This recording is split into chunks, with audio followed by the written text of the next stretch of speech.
देख, मैं द्वार पर खड़ा हुआ खटखटाता हूँ। यदि कोई मेरा शब्द सुनकर द्वार खोलेगा तो मैं उसके पास भीतर आकर उसके साथ भोजन करूंगा और वो मेरे साथ।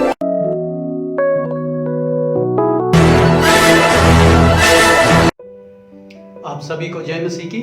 हम प्रभु का धन्यवाद देते हैं आज के अच्छे और सुंदर दिन के लिए और उसके समीप आने के लिए फिर से ये सुनहरा अवसर दिया।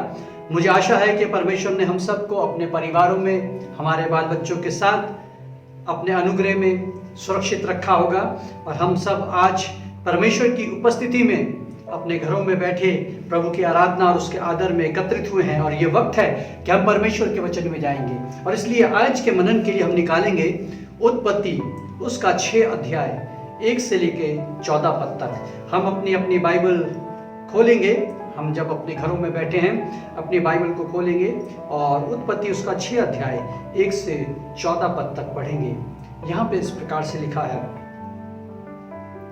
फिर जब मनुष्य भूमि के ऊपर बहुत बढ़ने लगे और उनके बेटे बेटियां उत्पन्न हुई, तब परमेश्वर के पुत्रों ने मनुष्य की पुत्रियों को देखा कि वे सुंदर हैं और उन्होंने जिसको चाहा उनसे विवाह कर लिया। तब यहोवा ने कहा, मेरा आत्मा मनुष्य से सदा लो विवाद करता ना रहेगा, क्योंकि मनुष्य भी शरीर ही है। उसकी आयु 120 वर्ष की होगी। उन दिनों में पृथ्वी पर दानव रहते थे और इसके पश्चात जब परमेश्वर के पुत्र मनुष्यों की पुत्रियों के पास गए, तब उनके द्वारा जो पुत्र उत्पन्न हुए वे शूरवीर होते थे, जिनकी कीर्ति प्राचीन काल से प्रचलित है। यहोवा ने देखा कि मनुष्य की बुराई पृथ्वी पर बढ़ गई है और उनके मन के विचार में जो कुछ उत्पन्न होता है वो निरंतर बुरा ही होता है। और यहोवा पृथ्वी पर मनुष्य को बनाने से पछताया और वो मन में अति खेदित हुआ। तब यहोवा ने कहा, मैं मनुष्य को जिसकी मैंने सृष्टि की है पृथ्वी के ऊपर से मिटा दूंगा। क्या मनुष्य, क्या पशु, क्या रेंगने वाले जंतु, क्या आकाश के पक्षी, सबको मिटा दूंगा, क्योंकि मैं उनके बनाने से पछताता हूं। परंतु यहोवा के अनुग्रह की दृष्टि नूह पर बनी रही। नूह की वंशावली यह है, नूह धर्मी पुरुष और अपने समय के लोगों में खरा था और नूह परमेश्वर ही के साथ चलता रहा। और नूह से शेम और हाम और यापेत नामक 3 पुत्र उत्पन्न हुए। उस समय पृथ्वी परमेश्वर की दृष्टि में बिगड़ गई थी और उपद्रव से भर गई थी। और परमेश्वर ने पृथ्वी पर जो दृष्टि की तो क्या देखा, वो बिगड़ी हुई है, क्योंकि सब प्राणियों ने पृथ्वी पर अपना अपना चाल चलन बिगाड़ लिया था। तब परमेश्वर ने नूह से कहा, सब प्राणियों के अंत करने का प्रश्न मेरे सामने आ गया है, क्योंकि उनके कारण पृथ्वी उपद्रव से भर गई है। इसलिए मैं उनको पृथ्वी समेत नष्ट कर डालूंगा। इसलिए तू गोपेर वृक्ष की लकड़ी का एक जहाज बना ले, उसमें कोठरियां बनाना और भीतर बाहर उस पर राल लगाना। प्रभु अपने वचन के पढ़े और सुने जाने में बहुत आशीष दे। आइए हम इस वचन के लिए प्रार्थना करेंगे, अपने स्वरों को झुकाएंगे और फिर इस वचन में हम आगे जाएंगे। आइए प्रार्थना करें। अनुपम अनुग्रहकारी दयालु परमेश्वर, हम आपका धन्यवाद देते हैं इन वचनों के लिए। प्रभु, इन वचनों के द्वारा तू हम सब से बोल और बातचीत कर, हम सबको आशीष दे, हम सबकी जिंदगी में काम कर। और प्रभु जी, जैसे तू नूह के ऊपर अपनी कृपा दृष्टि बनाए रखता था, आज हर एक तेरे वचन को सुनने वालों के ऊपर, तेरे लोगों के ऊपर, तेरी कलीसिया के ऊपर प्रभु तेरा मेह बरसे, तेरी आशीष आए, तेरा अनुग्रह आए और प्रभु तुझ में बने रहे। सारा आदर महिमा तुझे देते हुए प्रार्थना यीशु मसीह के नाम से मांगते हैं, आमीन। प्रियो, आज जो वचन हमने पढ़ा, हम पिछली बार जहां छोड़ा था वहां से हम आगे बढ़ेंगे। और हमने जैसा पिछली बार यूहन्ना के 15 अध्याय में पढ़ा था और उसके 5 पद में पढ़ा था, इसमें लिखा है, क्योंकि मुझसे अलग होकर तुम कुछ भी नहीं कर सकते। मुझसे अलग होकर तुम कुछ भी नहीं कर सकते। ये परमेश्वर का वचन है प्रियो। हम ये देख रहे थे कि परमेश्वर के साथ जब हम जुड़ते हैं तो हम सब कुछ कर सकते हैं, परमेश्वर की आशीष के भागीदार बनते हैं। हमारे जीवन में कई बार परेशानियां, संकट, मुसीबत और इतनी कठिनाइयां होती है, हमें मालूम नहीं चलता ये क्यों हो रहा है। लेकिन परमेश्वर का वचन एक बात कहता है, इस समय हमें इस वचन को थामने की आवश्यकता है, क्योंकि परमेश्वर का वचन हमें बताता है कि हमें परमेश्वर से जुड़े रहना है। जब हम परमेश्वर से जुड़े रहते हैं तो क्या होता है, और जब हम परमेश्वर से कैसे जुड़ सकते हैं वो भी हमें मालूम होना चाहिए। कई बार हम जानते नहीं कि हमें परमेश्वर से जुड़ना कैसे है। इसलिए प्रिय, हमने पिछली बार देखा था कि किस किस्म से परमेश्वर के साथ जब लोग जुड़े थे, और हमने आदम से शुरू किया था, परमेश्वर के साथ वो जुड़े हुए थे। कैसे जुड़े हुए थे? जब आदम हवा परमेश्वर के साथ संगति करते थे तो उसकी संगति से वो जुड़े हुए थे, तो उनको परमेश्वर की संगति से जुड़ने का। इसलिए प्रियो, अगर हम बोलते हैं हम परमेश्वर से जुड़े हैं, हमें परमेश्वर से जुड़े रहना है, तो उसका मतलब है हमें परमेश्वर की संगति से जुड़े रहना है। आदम हवा भली भांति जान गए कि परमेश्वर की संगति से जुड़े रहने का मतलब परमेश्वर से जुड़े रहना है, और उनको इस सुखद परमेश्वर की संगति का आभास था। लेकिन साथ साथ हम देखते हैं कि आदम हवा को एक और आभास हुआ, एक और जो है उनको अनुभव हुआ, और उनको ये अनुभव हुआ कि वो किस किस्म से उनकी संगति परमेश्वर से टूट गई, किस किस्म से वो परमेश्वर से अलग हो गए। और परमेश्वर से अलग जब हुए तो उनके जीवन में दुख का उदय हुआ, उनके जीवन में पीड़ा का उदय हुआ, उनके जीवन में श्राप आ गया, उनके जीवन में बर्बादी आ गई। प्रियो, परमेश्वर से जैसे अलग हुए उनके जीवन में बर्बादी, श्राप, पीड़ा, दुख और मृत्यु आ गई। ऐसा अनुभव, मेरी प्रार्थना और मेरी कामना है प्रियो, ऐसा अनुभव किसी का ना हो, हम में से किसी को यह अनुभव ना हो, क्योंकि परमेश्वर का वचन हमें आगाह करता है, परमेश्वर का वचन हमें सिखाता है कि हमें परमेश्वर से जुड़े रहना है, क्योंकि तुम मुझसे अलग होके कुछ भी नहीं कर सकते। इसलिए प्रियो, आदम हवा परमेश्वर के साथ जब तक संगति करते थे उनका जीवन आबाद था, उनका जीवन खुशहाल था, उनका जीवन आशीषों से भरा हुआ था। और फिर उसके बाद हमने देखा कि कैन और हाबिल परमेश्वर से मिलने के लिए, परमेश्वर से भेंट चढ़ाने के लिए आ गए। जितना आदम और हवा जानते थे उससे अधिक उनके बच्चों ने परमेश्वर के उस विश्वास को आगे बढ़ाने के लिए, कायम करने के लिए परमेश्वर के पास आना सीखा, परमेश्वर से मिलना सीखा, परमेश्वर को समय देना सीखा, परमेश्वर से संगति करना सीखा, और साथ साथ भेंट चढ़ाना सीखा। वो उन्होंने भेंट चढ़ाना सीख लिया, और इस रीति से वो परमेश्वर से जुड़े, परमेश्वर के पास आ गए, और उन्होंने जो है उस विश्वास को जो उनके माता पिता से मिला था उन्होंने आगे बढ़ाया।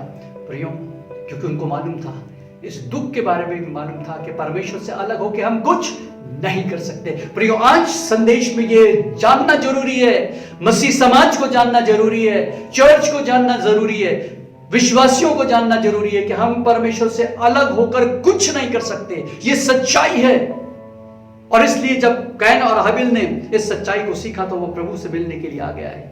इसलिए प्रियो, आज कलीसिया को, आज चर्च को, आज विश्वासियों को प्रभु से मिलने के लिए, प्रभु की संगति में जुड़े रहने के लिए, समीप आने के लिए, परमेश्वर से जुड़े रहने के लिए हमें मालूम होना चाहिए हमें क्या करना है, और हमें जुड़े रहना है। और उसके बाद हमने देखा था आगे उत्पत्ति उसके 4 और 26 में कि शेत के एक पुत्र उत्पन्न हुआ जिसका नाम एनोश था, और उसी समय से लोग प्रार्थना करने लगे।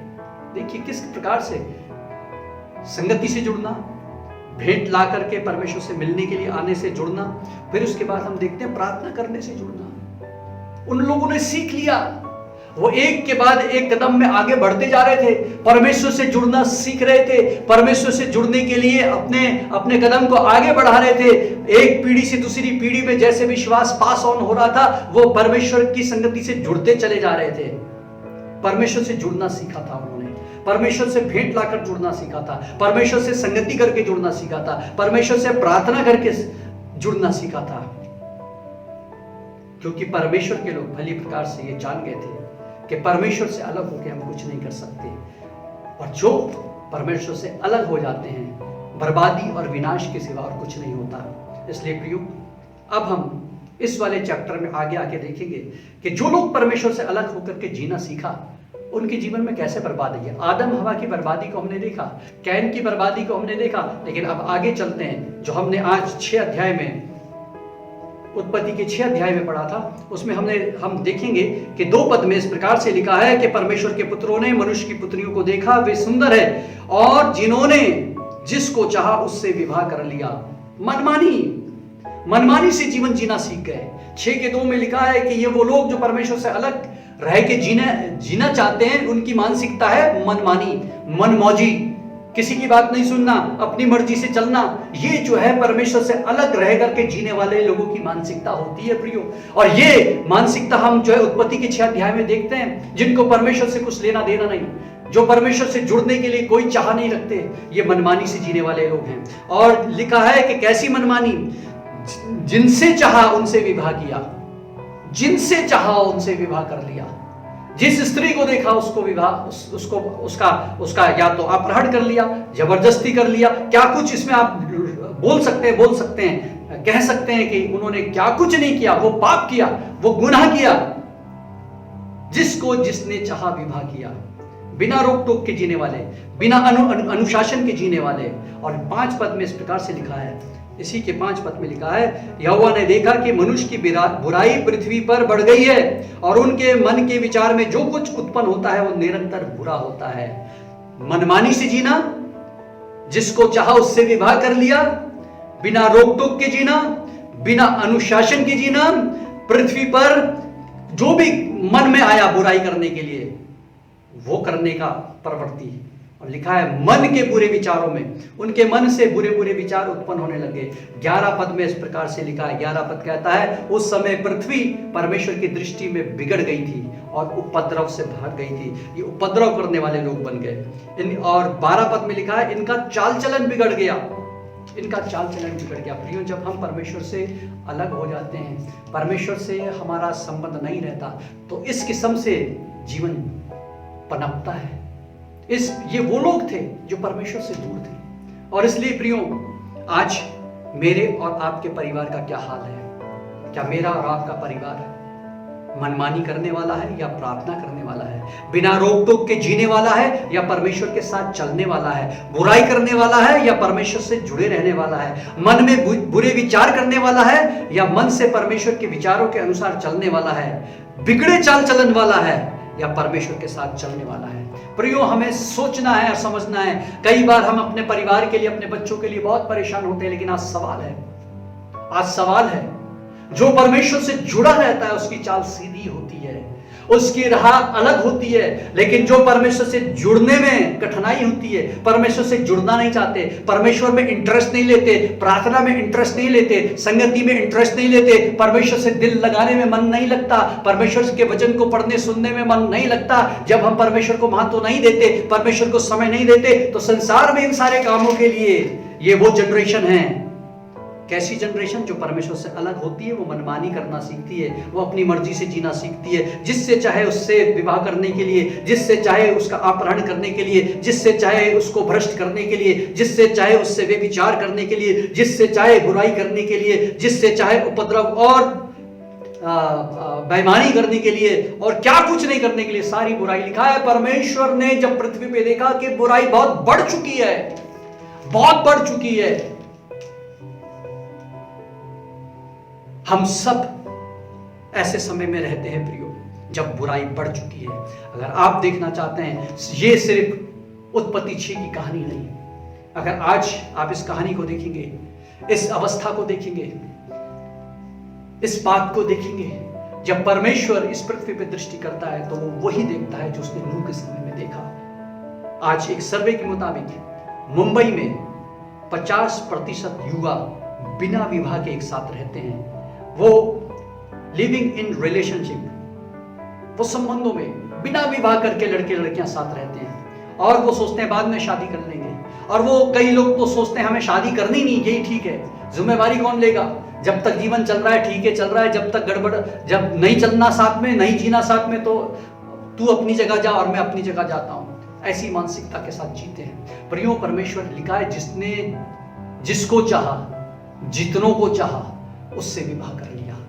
आज जवान लड़के लड़कियां कितने शारीरिक संबंध बनाने के लिए, ऐसे जो विवाह में जुड़े हैं, ऐसे लिविंग इन रिलेशनशिप में जुड़े हैं, ऐसे में कितने शारीरिक संबंधों को बनाते हैं। और जब परमेश्वर देख रहा है तो नूह के समय के अनुसार, क्योंकि वो अपने मन से चलना चाहते हैं, वो अपनी मनमानी करना चाहते हैं, वो अपनी इच्छाओं के अनुसार जीना चाहते हैं। और इसमें जो 50% युवा बिना विवाह के एक साथ रहते हैं, उनमें से उनके 70% संबंध केवल 2 वर्षों के अंदर टूट जाते हैं। 2 वर्षों में उनकी दोस्ती टूट जाती है, जीवन खराब हो जाता है। जो परमेश्वर ने विवाह को पवित्र ठहराया है, जो परमेश्वर ने परमेश्वर के वचन के अनुसार विवाह को पवित्र ठहरा करके नियुक्त किया है विवाह को इस पृथ्वी पे, उसको नजरअंदाज करने वाले मनमाने लोग आज भी हमारे देश में और इस दुनिया में, दुनिया का अगर आप हालत देखेंगे तो, और ग्लोबल स्थिति को अगर आप देखेंगे, विश्वव्यापी स्थिति को देखेंगे तो और स्थिति खराब है, बहुत स्थिति खराब है प्रियो। आज भारत की ही हम बात करेंगे, ये तो सिर्फ मुंबई के आंकड़े थे, आप दिल्ली के आंकड़े, आप कलकत्ता के आंकड़े, आप और जो मेजर हमारे मेट्रोपॉलिटन सिटी है उनके बारे में अगर आप देखेंगे, ये आंकड़े आप देख लीजिए किस कदर समाज जा रहा है। ये वो लोग हैं जो परमेश्वर से जुड़े हुए नहीं हैं, और जो लोग परमेश्वर से जुड़े हुए नहीं होते वो कहां जाते हैं, वो क्या करते हैं, उनके मन में क्या विचार उत्पन्न होता है, यह हमारे सामने है। आज न्यूज के अनुसार, इंडिया की न्यूज के अनुसार, प्रत्येक 15 मिनट में भारत देश में एक बलात्कार होता है। प्रियो, बलात्कार की घटनाएं सुन सुन करके, न्यूज कवरेज को सुन सुन के देश परेशान है, दिल दुखता है, पीड़ा होती है। आज मैं बलात्कार के बारे में बात नहीं करना चाहता हूं। न्यूज, समाचार पत्र, ये सब भरे हैं इससे, इन दुर्घटनाओं से भरे हैं, ऐसे समाज से भरे हैं जिसमें हम जीते हैं। यह हमारे देश में, हमारे समाज में हो रहा है। यह है मनमानी से जीना, बिना रोक टोक के जीना, बिना अनुशासन के जीना, मन में बुरे विचारों के अनुसार जीना, बिगड़े हुए चाल चलन से जीना। 15 मिनट में एक बलात्कार सिर्फ इस देश में, दुनिया के आंकड़े देखेंगे तो और अलग होगा। प्रियो, कैन के वंशज भी ऐसे जीते थे। उत्पत्ति 4:17 और 22 में हमने पिछली बार देखा था। वो क्या काम करने में लगे? परमेश्वर ने कैन से कहा, अगर तू भला करेगा, तू अपने भाई के साथ, तेरा दिल ठीक रहेगा, क्योंकि परमेश्वर दिलों को जांचने वाला परमेश्वर है, तो तेरी भेंट भी स्वीकार होगी। फिर उसको परमेश्वर से कोई लेना देना नहीं। वो अपने मन के अनुसार जीना चाहता था, वो अपनी खुशियों के अनुसार जीना चाहता था। उसने परमेश्वर से करेक्शन को रिजेक्ट किया, उसने परमेश्वर के करेक्शन को तिरस्कार दे दिया, उसने परमेश्वर की बातों को सुनने से जो है पीठ दिखाई। और प्रियो, आज बहुत सारे ऐसे मसीह लोग हैं, आज बहुत सारे ऐसे लोग हैं जो परमेश्वर के वचन को पीठ दिखाते हैं, अपनी इच्छाओं से जीना चाहते हैं, अपनी मर्जी से जीना चाहते हैं। उनको कोई करेक्शन करना चाहते हैं तो उनके पास 10 ऐसे बातें होंगी जिनके विरोध में वो आपको कटघरे में खड़ा कर सकते हैं। हम करेक्शन सुनना नहीं चाहते। कैन के वंश ने भी ऐसे किया, और जब कैन के वंश ने ऐसा किया, उनके साथ क्या हुआ? लिखा है, कैन परमेश्वर से दूर हट करके जीना सीखा। वो किस काम में लगा रहा? वो घर बनाने में लगा रहा, वो नगर बसाने में लगा रहा। उसकी जनरेशन, वो हथियार धार हथियार बनाने और बेचने में लगे रहे। वो संगीत और नाच गाने में जुड़े रहे, जश्न मनाने में और मौज मस्ती से जुड़े रहे, परमेश्वर से नहीं जुड़े। जिसने चाहा वैसे ही, जिसने चाहा उसे पकड़कर भ्रष्ट किया, जिसने चाहा उससे विवाह किया, जितनों से चाहा उतनों के जीवन को भ्रष्ट किया, उपद्रव किया, बिगड़ गए, अपना चाल चलन बिगाड़ लिया। ये वो लोग हैं जो परमेश्वर से जुड़ना नहीं है। प्रियो, ये सब एक लाइन है। हम जब परमेश्वर से अलग होते हैं तो बर्बादी आती है। हम परमेश्वर से जुड़ना सीखने के महत्व को शायद उतनी गंभीरता से नहीं लेते, लेकिन आज बाइबल सिखाना चाहती है। ये दौर है, क्योंकि जैसे नूह के समय में था, आज हमारे समय में भी वैसा ही है। इसलिए प्रियो, हम जाने गंभीरता से इस बात को जान ले कि मैं और मेरा परिवार अगर परमेश्वर से अलग हो गया और परमेश्वर से अलग होकर के जीना सीख गया, हो सकता है हम घर बनाने में लगे रहें, हो सकता है हम नगर बसाने में लगे रहें, हो सकता है हम पढ़ाई करने में लगे रहें, हो सकता है हम हथियार और टेक्नोलॉजी और वो दुनिया की चीजों में लगे रहें, नाच गाने और पार्टियों में, मौज मस्तियों में, पिकनिक में और इन सारे जश्न मनाने में लगे रहेंगे। परमेश्वर के लिए समय नहीं है। हम सोचते हैं इसी से हमारा विकास होगा। प्रियो, ये विकास नहीं, ये विनाश है। ये विकास नहीं, ये विनाश है। ये विनाश है। और इसलिए आज हमें सोचना है कि मैं और मेरा परिवार कैसे जीता है। परमेश्वर के पास अगर आना नहीं सीखा, परमेश्वर के साथ अगर समय बिताना नहीं सीखा, परमेश्वर से प्रार्थना करनी नहीं सीखी, तो यही होगा। पद 6 में लिखा है, इसलिए लिखा है, परमेश्वर ने जब देखा तो उसका मन खेदित हुआ। आज मुझे और अपने परिवार को देखकर आज परमेश्वर क्या कहेगा? क्या उसका मन खेदित होगा या उसका मन आनंदित होगा? क्या वो मेरे और परिवार को देखकर कहेगा कि ये परिवार परमेश्वर से जुड़ा है, ये परिवार ने, इनके बच्चों ने परमेश्वर के पास आना सीखा है, परमेश्वर के साथ समय बिताना सीखा है, प्रार्थना करनी सीख ली है, संगति में आना सीख लिया है, भेंट चढ़ाना सीख लिया है, परमेश्वर को प्यार करना सीख लिया है? क्या वो ये कहेगा? प्रियो, ऐसी भ्रष्ट समाज में एक अच्छा उदाहरण था जिसको आज हम 6 अध्याय में देखते हैं। 6 अध्याय के उसके 8 पद में लिखा है, परंतु यहोवा के अनुग्रह की दृष्टि नूह पर बनी रही। ऐसे पापी संसार में, ऐसे बिगड़े हुए संसार में, ऐसे व्यभिचार से भरे हुए संसार में, ऐसे बलात्कार से भरे हुए समाज में, ऐसे अपहरण से भरे हुए समाज, ऐसे उपद्रव से भरे हुए समाज में नूह का परिवार एक ऐसा परिवार था जिस पे परमेश्वर का अनुग्रह, परमेश्वर की कृपा दृष्टि बनी रही। क्या आज आपके और मेरे परिवार को देख के परमेश्वर नूह के परिवार के समान कहेगा कि ये मेरा परिवार है, इस पे मैं अपनी कृपा दृष्टि बरसाऊंगा, इस पे मैं अपना अनुग्रह प्रकट करूंगा? क्योंकि ये परमेश्वर से जुड़ा रहने वाला, ये परमेश्वर से प्यार करने वाला परिवार है। इसलिए देखें प्रियो, ये परिवार ये कैसा था? समाज में ऐसे भी लोग थे जो अपनी बुराइयों में, अपने मन की मनमानी करने में, व्यभिचार, बलात्कार, अपहरण, उपद्रव, बुराइयां करने में, चाल चलन, बिगड़े चाल चलन के थे। लेकिन उसमें एक नूह का परिवार भी था। ये कैसा था? 8 पद में लिखा है परमेश्वर का अनुग्रह उसमें बना रहा। 9 पद में लिखा है कि नूह धर्मी पुरुष था। नूह जो है एक धर्मी पुरुष था, और उसका लिखा है अपने समय के लोगों में खराब पुरुष था, खराब परिवार था।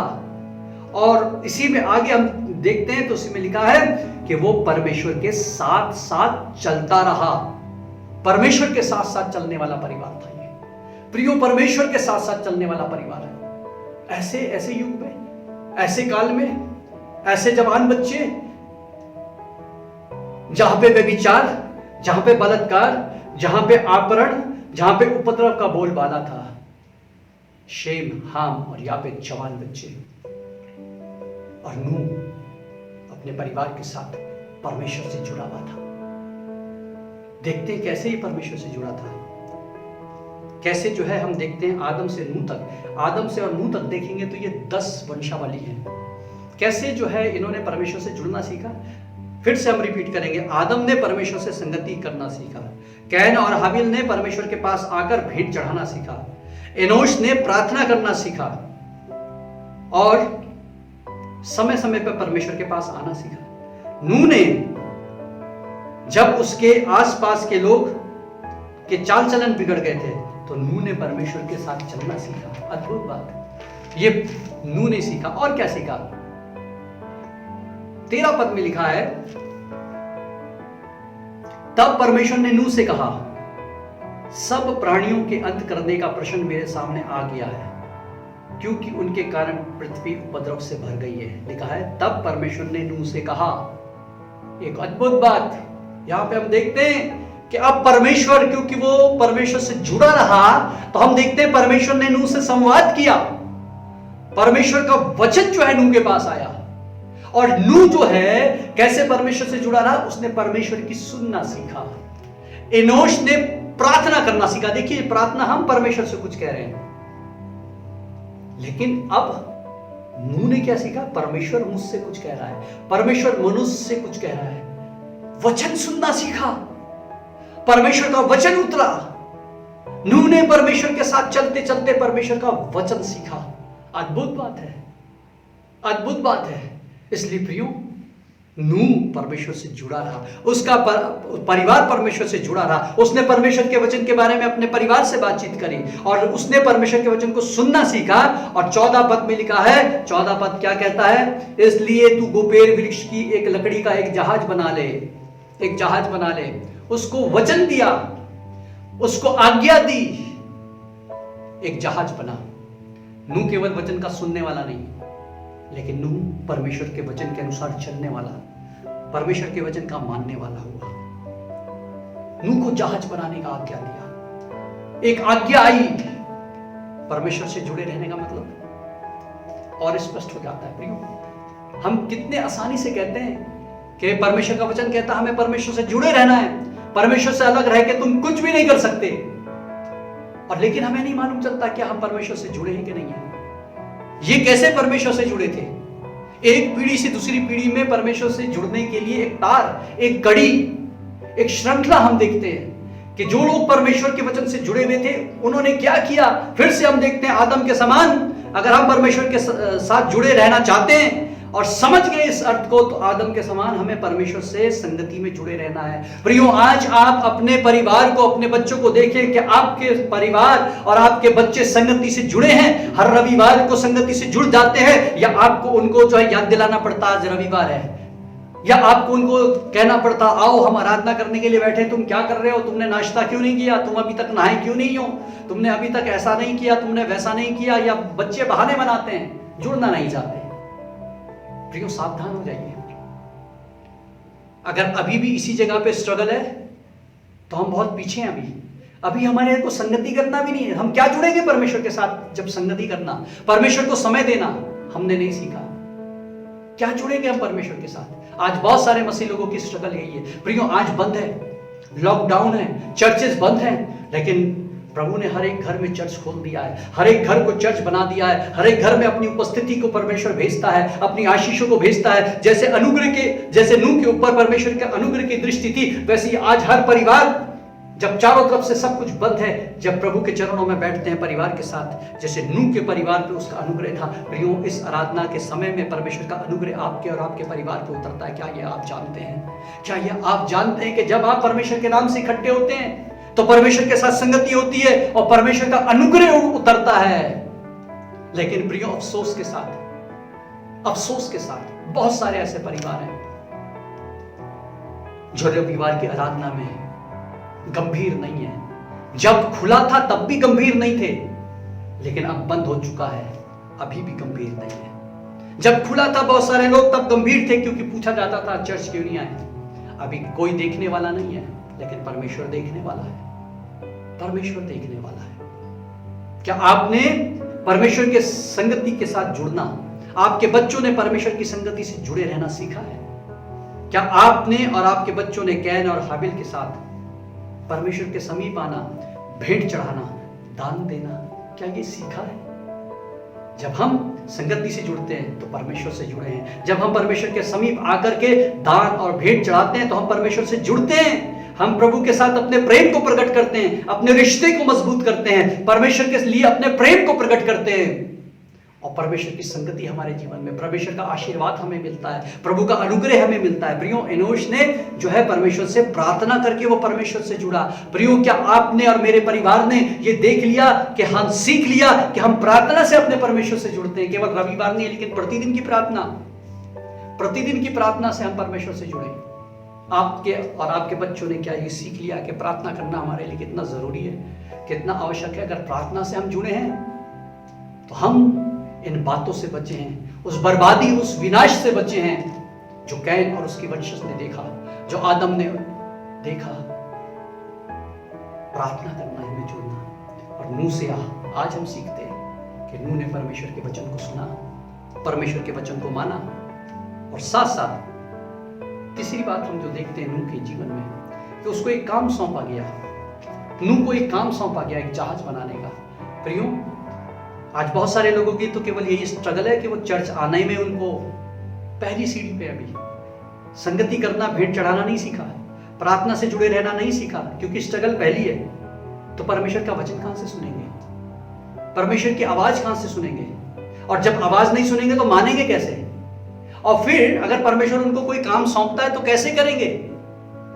लेकिन नूह ने ऐसे समय में, जब दुनिया बर्बाद हो रही थी, जब वंशज बर्बाद हो रहे थे, जब लोग जो है व्यभिचार में, उपद्रव में, बलात्कार में, अपहरण में लगे थे, नूह और उसका परिवार परमेश्वर के काम में लगा था, क्योंकि वो परमेश्वर से जुड़ा था। प्रियो, क्या आज आप इन बिंदुओं के ऊपर गौर करके देखेंगे आपका परिवार कहाँ है? क्या आपके परिवार ने संगति करना, क्या आपके परिवार ने परमेश्वर को भेंट चढ़ाना, नियमित रीति से भेंट चढ़ाना और उसके समीप आना सीख लिया, नियमित रीति से प्रार्थना करना, उसमें जुड़े रहना सीख लिया, नियमित रीति से परमेश्वर के वचन को सुनना और मानना सीख लिया, और आपने परमेश्वर के काम में अपने आप को जोड़ देता है। आज कितने परिवार ये कह सकते हैं मैं परमेश्वर के काम से जुड़ा हूं, क्योंकि परमेश्वर ने हम सबको कुछ काम सौंपा है। जैसे नूह को उसने काम सौंपा था, उसने कलीसिया को काम सौंपा है, उसने हर एक विश्वासी को काम सौंपा है। इसलिए प्रियो, अगर हम परमेश्वर से जुड़े हैं तो हम उसके काम से जुड़े हैं। हम अगर परमेश्वर से जुड़े हैं तो उसकी प्रार्थना से जुड़े हैं। अगर हम परमेश्वर से जुड़े हैं तो हम उसकी संगति से जुड़े हैं। अगर हम परमेश्वर से जुड़े हैं तो हम उसके वचनों से जुड़े हैं। आज कितने परिवार कह सकते हैं कि मेरा परिवार, मैं और मेरा परिवार और मेरे बच्चे परमेश्वर के काम में लगे हैं। नूह और उसका परिवार परमेश्वर के काम में जुट गया क्योंकि वो परमेश्वर से जुड़े थे। लेकिन कैन और उसका परिवार घर बनाने में, नगर बसाने में, हथियार बनाने में, धारदार हथियार बनाने में एक्सपर्ट हो गए, बेचने में, हथियार बेचने में एक्सपर्ट हो गए, संगीत में, ओह क्या कला है, क्या इंटरटेनमेंट है, क्या गाना है, क्या संगीत है, क्या नाच है।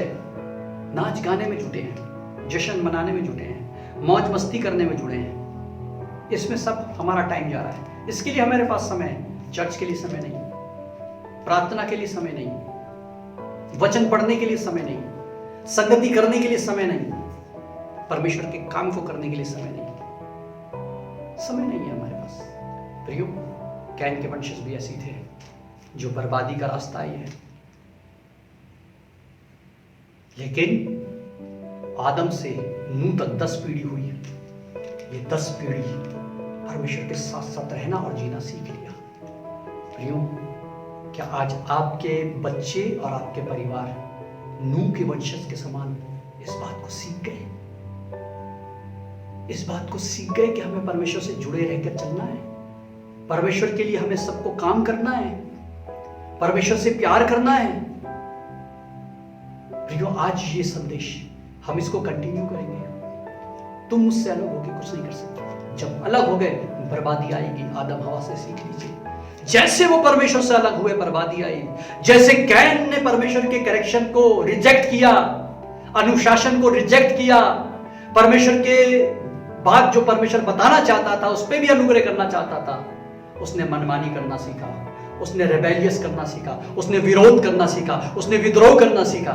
उसकी जनरेशन क्या करने लगी? आज हमारे बच्चे किस में ज्यादा इंटरेस्ट लेते हैं? बाइबल पढ़ने में, नाच गानों में, प्रार्थना करने में, या दुनिया के काम को करने के लिए, इस दुनिया की नॉलेज को एकत्रित करने के लिए?